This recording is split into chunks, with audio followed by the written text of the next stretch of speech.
Hello everyone, ठीक है welcome sir. to another episode of NE Knowscape. Today let's talk about carbon. We all know carbon as something closely linked to pollution and climate change. But carbon is much more than just a pollutant. It plays a much broader role in our environment, our economy, and our journey towards a sustainable future. So, to explore the different dimensions of carbon, we have a very special guest with us today. We are delighted to welcome Dr. Pranamika Bhuyan, a sustainability consultant based on Guwahati with expertise in greenhouse gas accounting, E&Z advisory, carbon management, and decarbonization strategy. She also leads Is Aid Foundation, a NGO working to create environmental awareness among students. Hello, Dr. Pranamika. It's pleasure to have you with us today. Welcome to Any Knowscape. Hello, Dharitri. Thank you, NE Knowscape and Dharitri, once my colleague, for inviting me, and I'm honored to be part of this podcast. Okay, you have built a career in ESG, carbon strategy, and sustainability. To begin with, could you share your journey and what inspired you to enter to the field of climate and carbon management? Yeah. So, my background is in environmental science, and that really shaped how I ended up here. When you study environmental science, you do not just learn that pollution exists. You learn like where it actually comes from and how it behaves once it's out there. So, in the air, in water, or in soil, each of these pollutants behaves very differently. So we know like how a pollutant travels, how long it lingers, what it transforms into, and what it eventually does to the ecosystem and the people living around. So that was my world for a long time, and also I investigated sources and behavior of pollutants. But once you understand a problem that deeply, you cannot just stop at understanding it. So there has always been this quest in me to move towards solutions. Because you simply cannot sit back and watch like nature get destroyed once you know exactly what's causing it. So that feeling is really what pulled me out of my pure research to like towards action.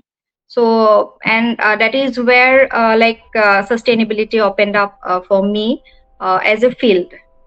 So it's this space where like scientists, then policymakers, and conservationists, all are constantly playing a very like active and lucid role, finding out where emissions are actually coming from and then actually managing them, not just documenting them in paper.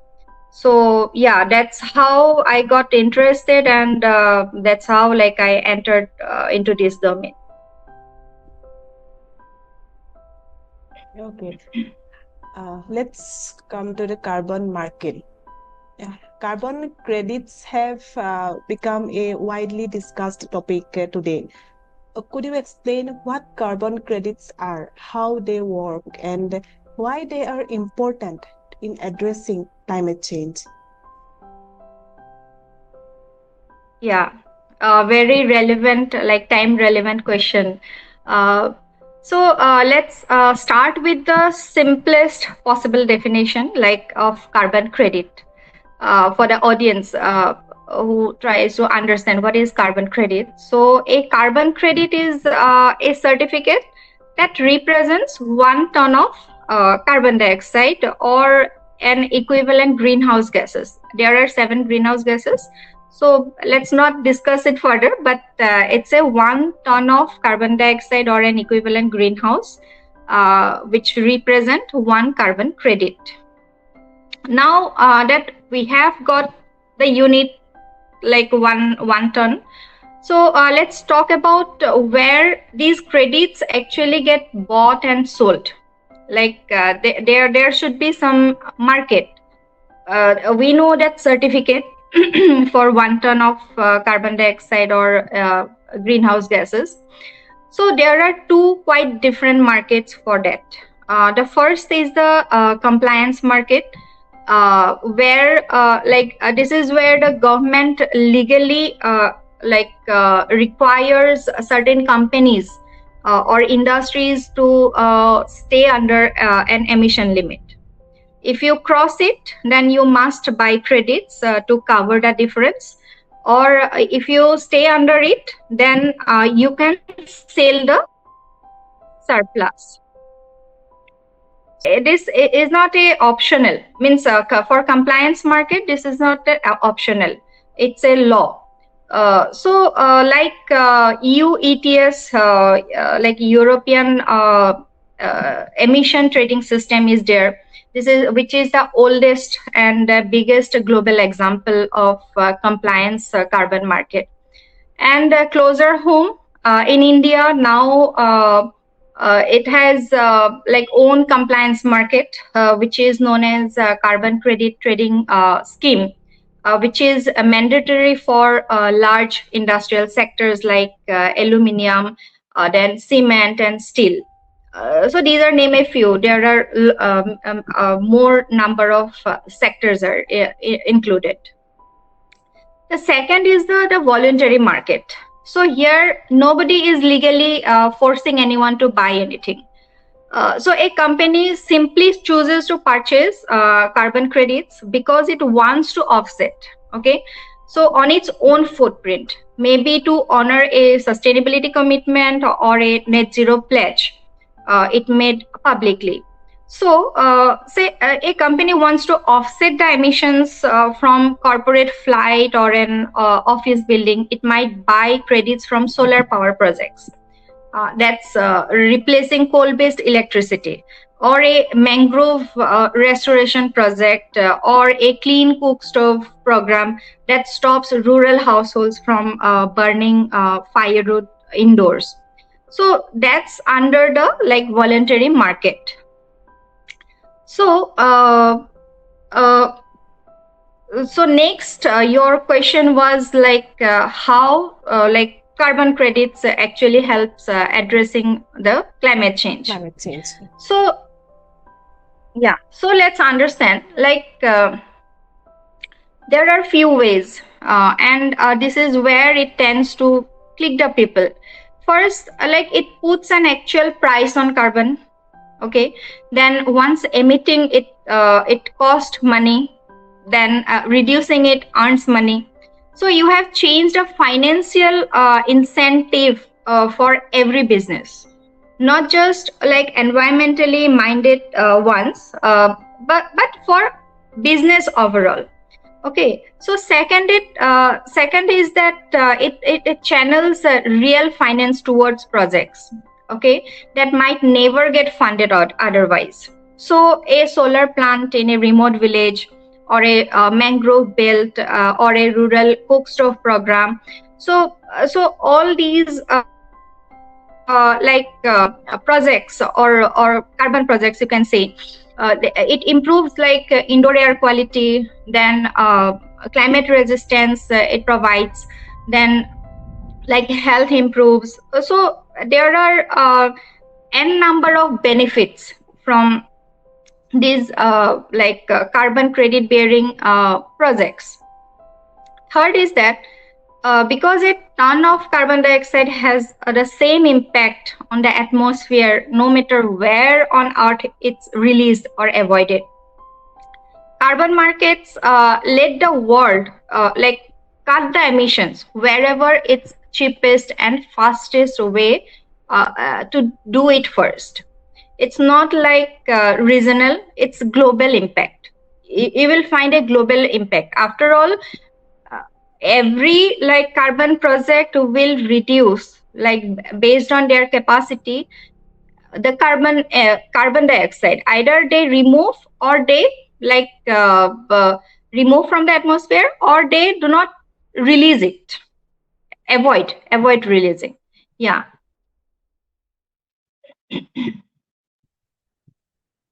Okay. Uh, we all heard about a term called CBAM, that is a Carbon Border Adjustment Mechanism. The EU's Carbon Border Adjustment Mechanism is creating significant discussions worldwide. So, what is CBAM and how do you think it will impact Indian industries and exports? Yeah. This is also very time relevant question, Mhm. because CBAM, which is Carbon Border Adjustment Mechanism, it's a you can tax, or a price that is based on carbon, that has to be that has to be paid in EU, whoever is exporting their carbon intensive goods. Okay, so CBAM is a carbon charge, you can say. So the EU puts on the imported high emission goods, for example, steel, aluminium, cement, then fertilizer. So here's why it exists. I will just give a little background why it has like developed. They have developed this CBAM mechanism. The EU has priced carbon domestically since 2005. Okay, through EU ETS. As I have already mentioned, like EU ETS is the first global carbon market, compliance carbon market. So, which made European manufacturers less competitive against imports from countries with no carbon price at all. So a problem called carbon leakage. So they have termed this carbon leakage. Okay. So CBAM was created under like EU's Fit for 55. Okay. So they have targeted 2055. So it's a package to close that gap. Okay. That emission gap, they want to close it. So how they will do, like a reporting only phase, they have come up with one reporting only phase since 2023, and now from 2026 January onwards they have implemented the payment phase. That means now the all the exporter or the importers from EU, or exporters, whoever is exporting their goods, so they will have to pay charges against their carbon emission. Okay, if suppose in India, if we have this now we have this like CCTS, means we have already a mechanism. We have mechanism where green steel is also there. So so in India we are paying some charges against carbon emission. Okay, uh, uh, carbon intensity, reduction of carbon intensity, like that way, or PAT is there. Okay, perform, achieve, and trade. So all these mechanisms are already here in India. So uh, but other countries, they do not have. So they are, which do not have, okay, which do not have such mechanisms, so they will have to give some charges for exporting their carbon intensive goods to EU. So that is the carbon border adjustment mechanism. So for your second part of question is like how it will impact Indian industries and exports. So for India, um, if we think the exposure is real, because all of a sudden one mechanism has come up, they have come up with one mechanism where you need to they are charging against carbon. So all we know, like over 60% of our steel exports to EU. Okay, and we know, like we our steel industries are coal heavy producers. That means we are dependent on coal for energy. Okay, so producers will definitely feel like real cost pressure. Okay, and smaller exporters especially will struggle with the paperwork and the emission verifications. Okay, so this is the actual mean scenario. But here's one twist. Recently one study by one study has come up. So it found that the actual cost may be far smaller than the feared. Okay, feared by the industries. The worst case estimate of around 760 million euros dropped to about 79 million once properly modeled. Okay, so that means uh, for Indian counterpart, if the industries are exporting, so there will be you can say there will be no such pressure, because recent study has also our industries has already started decarbonizing the steel production. Okay, so so that is the thing.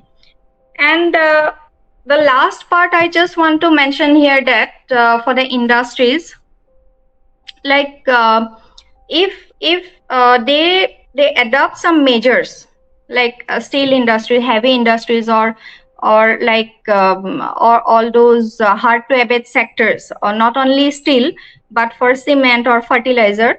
So if they measure their actual emissions accurately, okay, and they do not they do not let the EUs apply their default value. If industries, they measure their actual emission values and verified data they submit, so definitely they will get benefit for cost in terms of cost. Okay, then second is the investment in the cleaner production. Means more cleaner energy,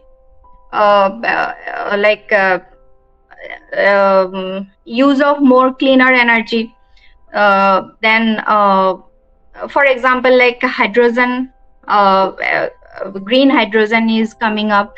So all these clean technology they should adopt. Okay, and third is the there should be policy conversation should be there, to minimize the emissions,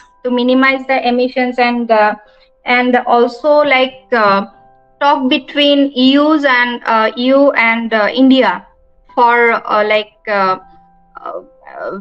bodies like emission data. Means there should be some conversation between EU and India to accept India's data, regardless of means as per their EU's norms. And yeah, so that is the three kind of three ways where in the Indian industry can adapt and get less impacted by this sudden not sudden but this kind of mechanism.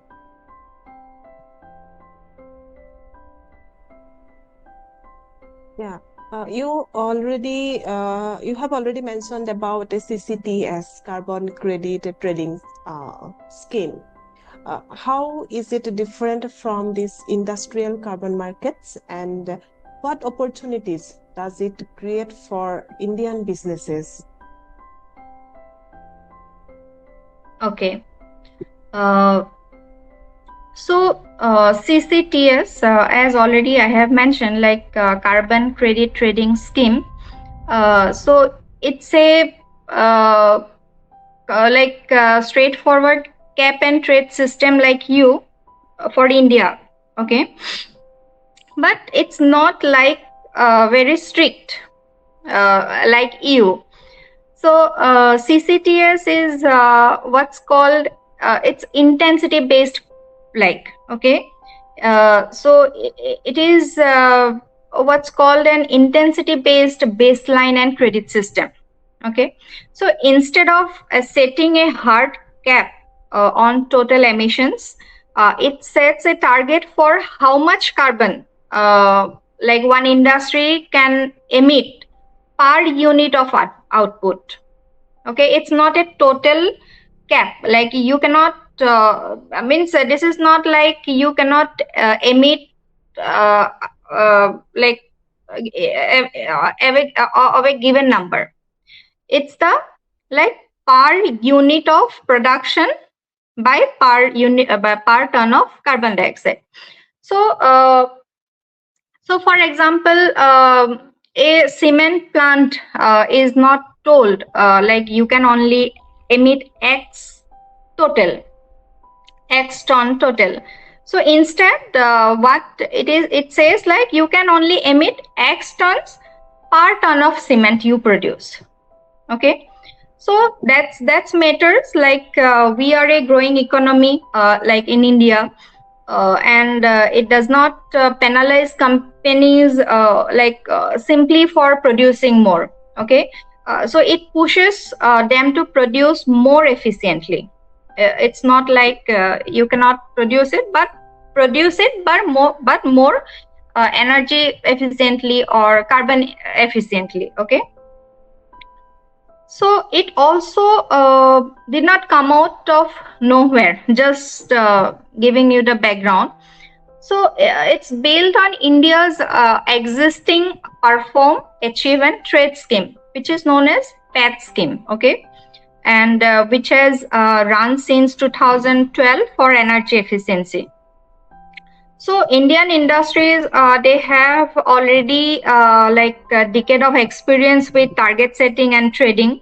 Then I think it will be not like a difficult phase from for the industries from transfer from like PET scheme to like CCTS scheme.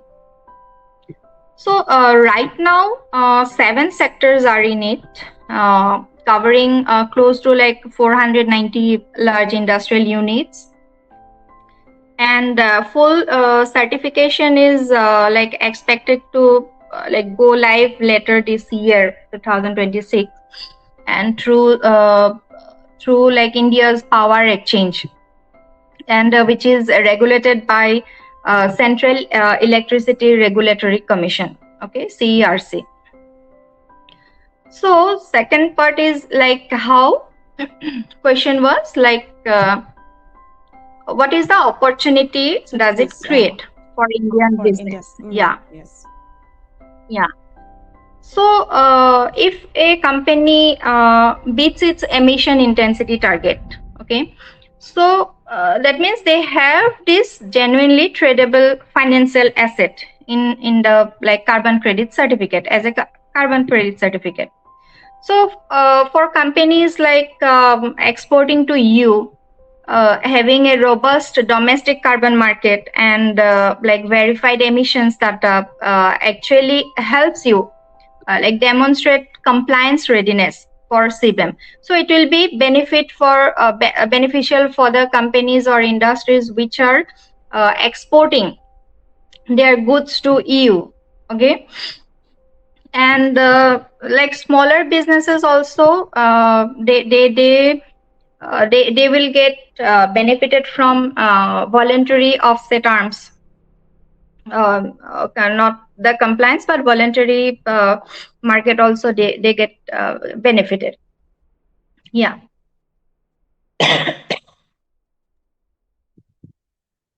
Okay, let's come to carbon accounting. Many organizations are now measuring scope 1, scope 2, and scope 3 emissions. Why is carbon accounting becoming essential, and what are the biggest challenges companies face in implementing it? Okay. So, let me explain these three scopes the way like I would explain it to a friend. Okay, then you will understand. The audience will understand. Like, say for example, a household budget. Take a household budget as an example. Here, the scope one is the what you burn directly. That means your own car, your own gas stove. Okay. Similarly, in terms of like company, the scope one will be the own furnaces. Okay, their own furnaces, their own vehicle fleet. Okay, then direct fuel consumption through various activities. Now the scope two. Scope two will be your electricity bill. Electricity bill, like the emission from the power you buy, even though you are not making it. Okay, or even though you did not burn anything yourself, but you are utilizing. Okay, and scope three for industries also, that is the power, like electricity consumption. Then scope three is the everything else. Rest is the scope three. Okay, so for every purchase you make, every service you use, every trip a delivery van takes to bring something to your door, and for companies, like for everything in its supply chain, so it's logistics. So all these will fall under scope 3 category. Okay. Excuse me.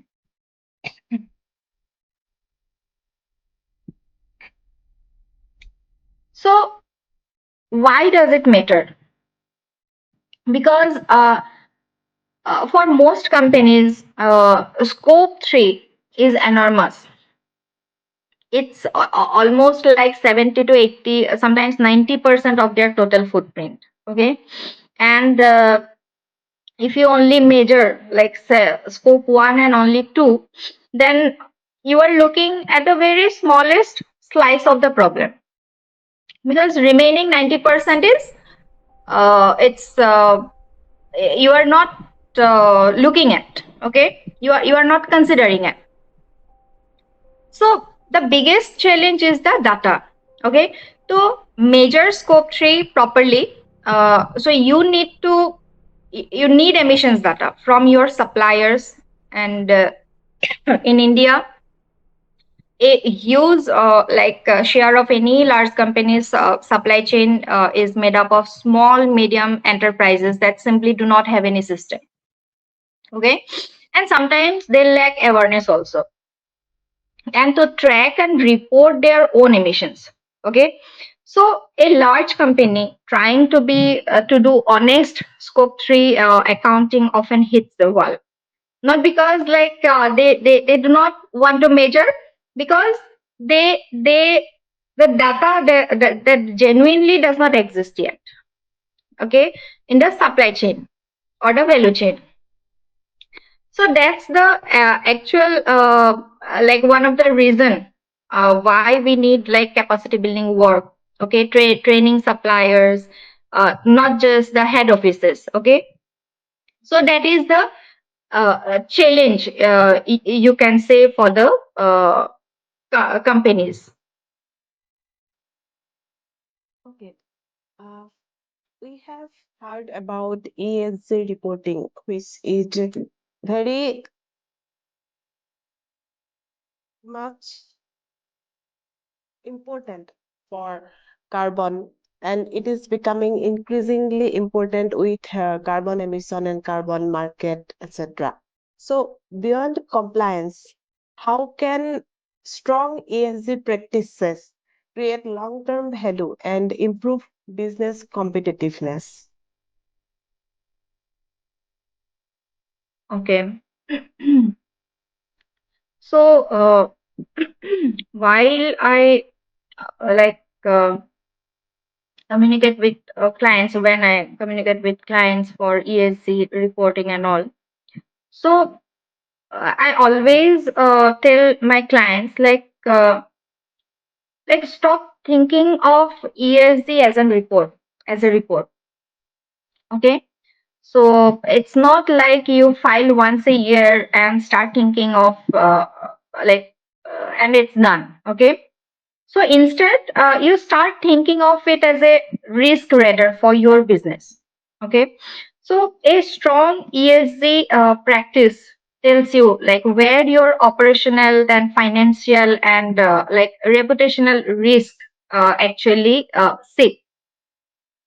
So often, before they show up in the balance sheet in terms of final like financial year. So in India, SEBI now has mandated like BRSR, business responsibility and sustainability reporting. Okay, for the top listed companies. So it's tightening every year. Like new additions are happening for BRSR in BRSR. Okay, but the companies that treat this well, like don't just comply, okay? They use the exercise to find real savings, okay? So energy efficiency work, then if they focus on energy efficiency work alone, okay, routinely, so they will what they will do like they uncover direct cost reduction, okay, for only one part, energy efficiency. Similarly, like good water and waste management reduces regulatory exposure. Okay, and increasingly the access to capital itself depends on this. Okay, so lenders also or investors also will are pricing based on the ESG performance of a particular company. So, a company with a credible and verified climate strategy can access green finance on better terms than any other that cannot demonstrate it. So, it's less about clicking the like ticking the box and more about business actually being managed better. Okay, so the companies doing well uh, this area or in this domain are not doing it because a regulation told them to. They are doing it uh, because a business that knows its emissions, its water use, or its supply chain risk in detail is simply a better run business and a better risk management. They will be able to manage their risk, like future risk, in terms of any disaster or any kind of year. So this reporting is just the visible year, but behind this report or all the exercises, they will be benefited in longer term. It's not like a short term advantage. Yeah. Okay, Dr. Pranamika, I wanted to ask an important question about greenwashing. Many companies are announcing net zero goals. However, we often see a significant gap between what is promised on paper and what is being actually implemented in the ground. So, how can investors and public can differentiate between genuine climate action and greenwashing? Yeah. So Greenwashing, this is very close to my heart because being a having background in like environment, uh, yeah. So it's very important. In fact, very nowadays. So like very like different cases are coming up in different sectors. So it's the like I have seen like both sides. Okay, one is genuine, rigorous climate commitment, and claims that fall apart the moment you ask for underlying data. Okay, both sides. Once one company can commit to like climate action, but they are not doing it properly, or the data they are not able to showcase it. So here's a very simple filter I would suggest to anyone. Like, okay, first is the claim specific or vague. The For a particular company, if it is claiming like eco-friendly, green, then sustainable with nothing behind it, so it is a red flag. Okay, so genuine, yeah, so genuine claim comes with number. So nowadays, if you see some products like shoes or t-shirts, so it is mentioned. If you notice the tag, so you will mention like this much of carbon dioxide is used, or their carbon footprint is mentioned in tags. Okay, so that is the number. That means what? They are coming up with one number. It's not simply saying that we are eco-friendly or we are green or we are sustainable. So a specific percentage reduction against a specific baseline year, then verified by named third party. Okay, verification is very much important. Okay, for a company who is measuring their emissions. So second is the like it is the whole like picture. It is the whole picture, not just a slice of a year. Okay, we should means the company should proudly present, okay, their product line or the business emission. Okay, so they should be able to provide the whole scenario, like one baseline to another baseline. I mean, so from for one baseline year. So next is the like third is the like is there independent verification at all?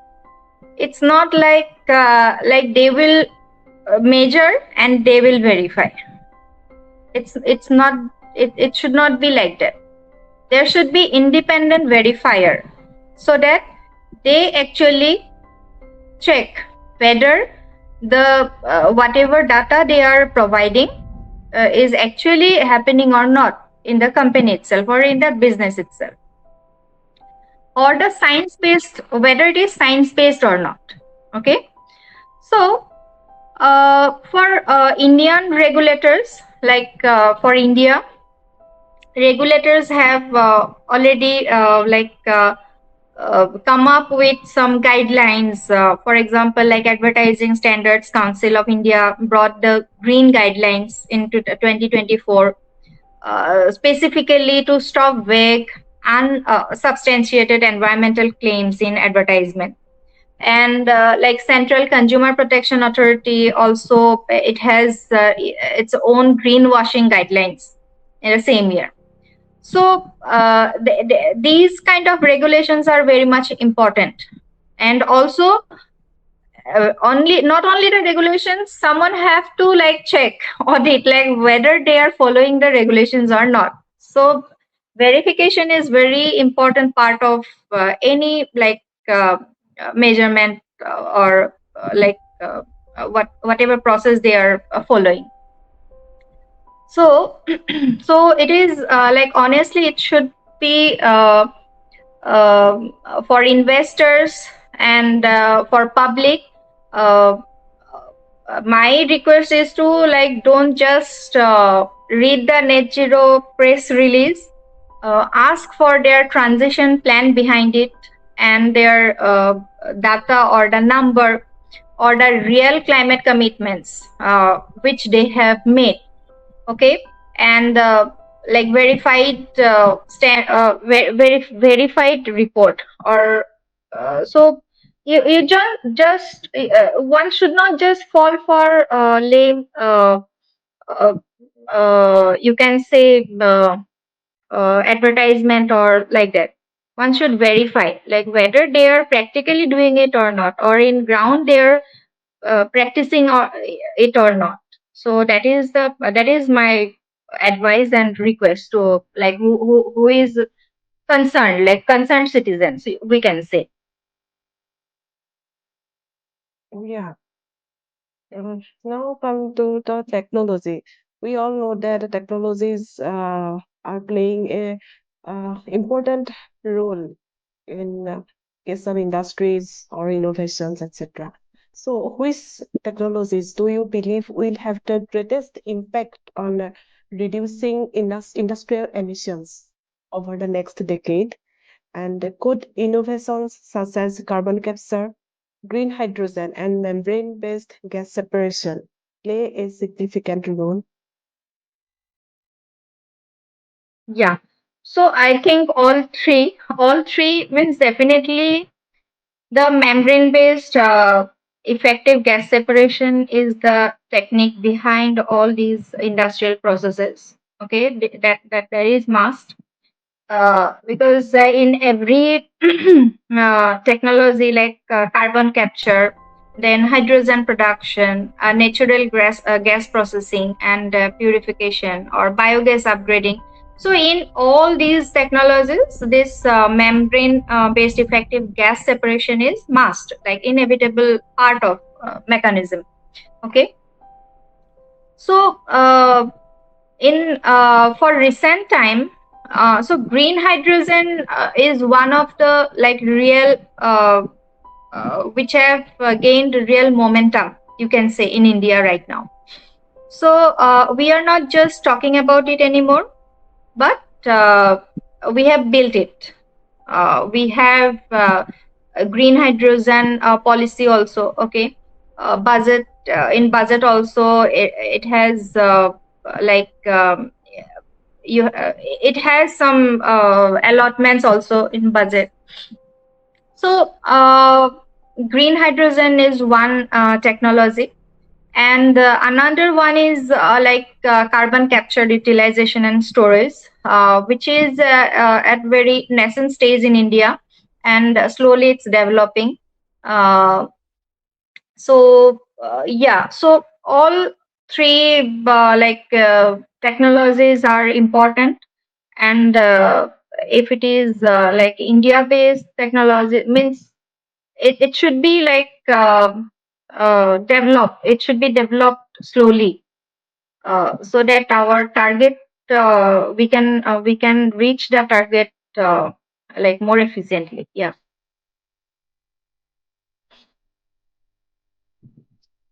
So, what policies changes or government initiatives do you believe are most critical for accelerating India's transition to a low carbon economy while maintaining economic growth?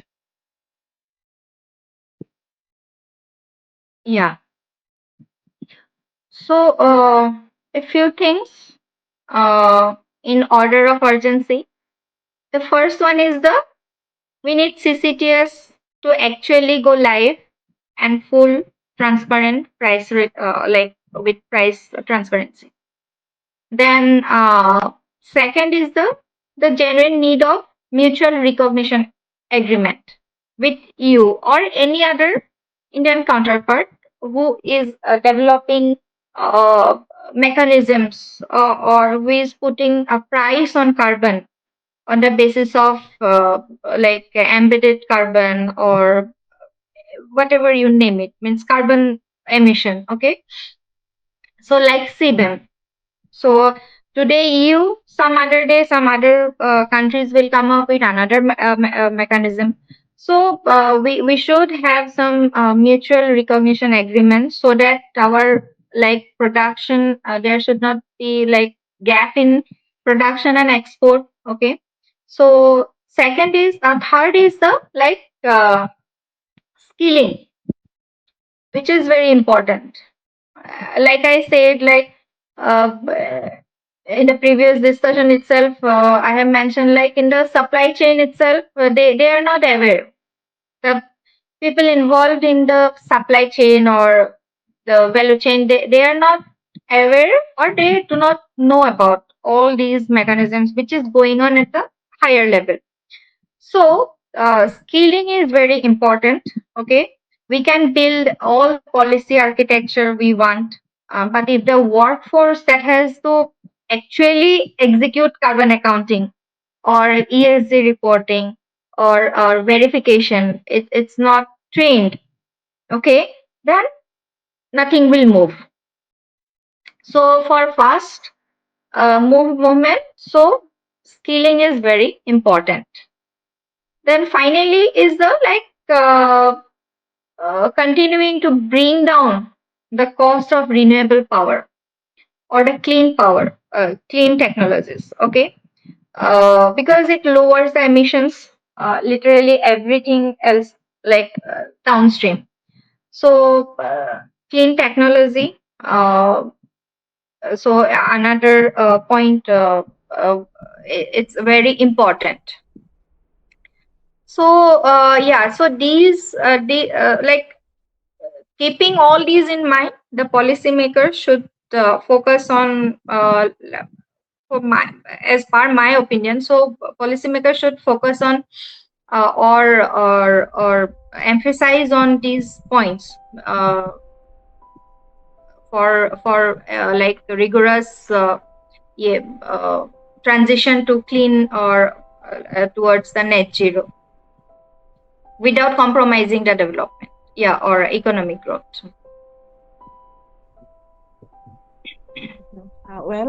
We gradually coming to the end of today's podcast. But before we wrap up, I would like to ask you one final question. What advice would you give to students, young professionals, and entrepreneurs who want to build a career in sustainability, carbon markets, and climate technology? This is very important. This is the workforce. I think we are going to uh, means we will be needing in future because nowadays there is a term called the green job. Okay, so if we see for young students and professionals who are interested in the sustainability sector, to work in the sustainability sector, few things I just want to mention. First is the get technically grounded. Okay, so before entering, you should learn all the regulatory regulations or the standards or the methodologies. You should have some idea. So for example, GHG accounting, GHG protocol. Okay, then ISO 14064, or there are n number of ISO standards related to environment management, related to GHG measurement, verification. Okay, so learn all these standards, methodologies, so that you can easily enter into this one domain. I'm not talking about the whole thing, but one particular sector you can enter. Second is the uh, start working with data. Okay, start working with data, because if you see that means sometimes what happens, I personally also feel that data, we get the data, but the outcome whatever outcome we are like looking for, we are not getting it. Either like sometimes data is missing, sometimes the methodology is missing. So start like working on data. Okay, don't be afraid to get your hands dirty on data. So, and also like whatever policy, science, finance, like whatever regulations, you should read and learn things what is going on. And also like background also we should understand. It's not like what is now coming up, because everything is related to the past, like some uh, like some past phenomenon. Like for example, from Kyoto Protocol itself, this carbon market is linked. So that's what, like we must know the trajectory. The third is the like CCTS is another area. For CCTS, development of carbon project, if you are interested, professionals, so they must learn. Like all the methodologies are open. They means it's a open source. You can everyone can access to all these methodologies. For example, CCTS, it's available in internet. For Vera, for like for gold standard. So all these methodologies are open. So read it, the means the understand what is the basic things, what every carbon project requires.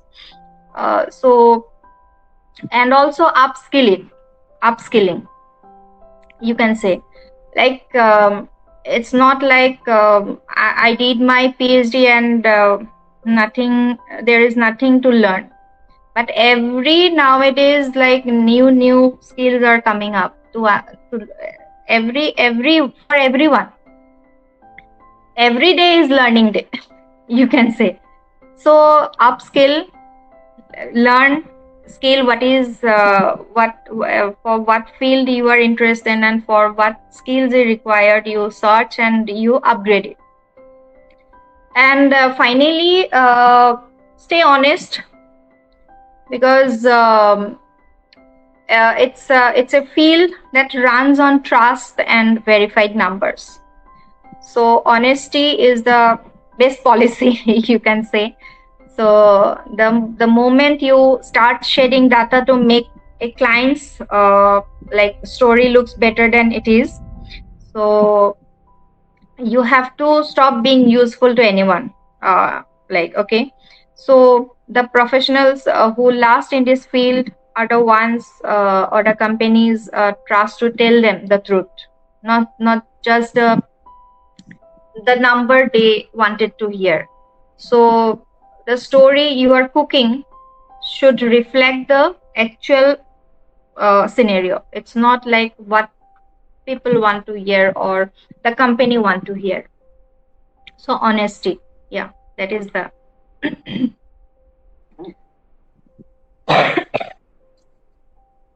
Okay, and with that, we have come to the end of today's podcast. It has been a great pleasure and privilege to have you with us today. We have learned a lot from this conversation, and I really hope our audience will find it equally insightful and valuable. We sincerely appreciate you for taking the time to be with us today, and we wish you all the very best for all your future endeavors and continued success. Dr. Pranamika, thank thank you very you, much. thank you, Dharitri and NE No Space for giving me this opportunity and and having me, and it was a fun. Like I really enjoyed. Thank you so much. Glad to hear that. And with that, we come to the end of today's episode, and we will be back with another interesting conversation and with another new guest. Until then, keep learning, keep exploring. Take care.